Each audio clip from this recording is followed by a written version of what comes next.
Je suis Axel Boulet, responsable animation et réseau de l'IPMS. Donc pour s'inscrire, pour les classes préparatoires, en fait, il vous suffit d'aller sur le site. Toutes les informations sont relayées par rapport aux inscriptions directement.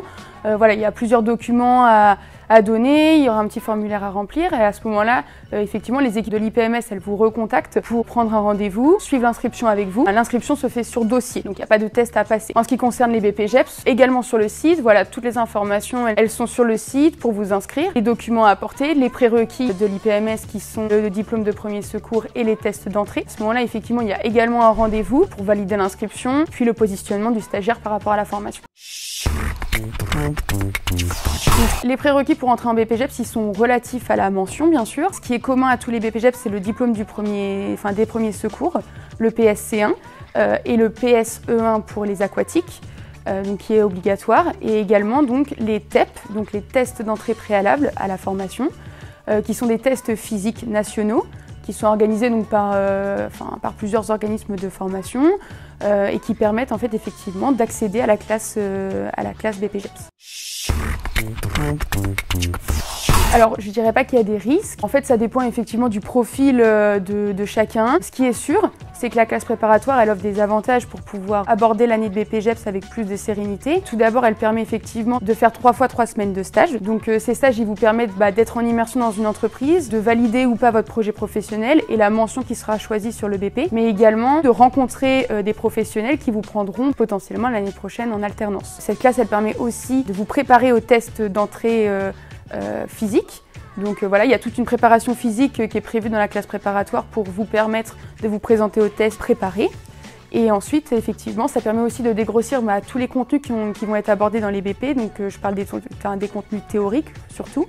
Le BP, c'est une année voilà, qui est très intense au niveau du rythme entre l'alternance et l'école. Et donc cette classe, elle permet effectivement donc, de dégrossir les contenus qui vont être abordés pour aborder en fait la classe du BPGEPS plus sereinement.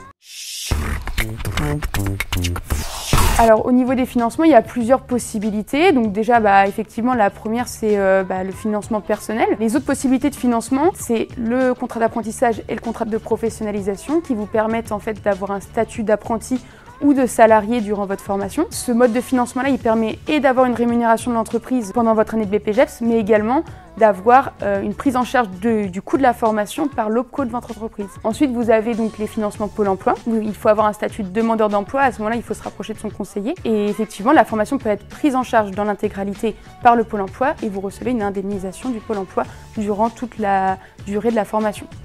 Les autres possibilités de financement sont également tout ce qui va être au niveau de la reconversion professionnelle avec les CPF de transition.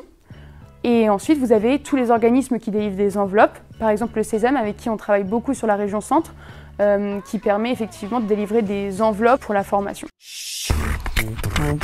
Donc pour trouver une alternance, effectivement, il y a déjà toute la partie prospection au niveau des entreprises, donc envoyer un CV et une lettre de motivation. Des choses qui sont abordées du coup en classe prépa, effectivement, pour vous aider à construire ce type de documents.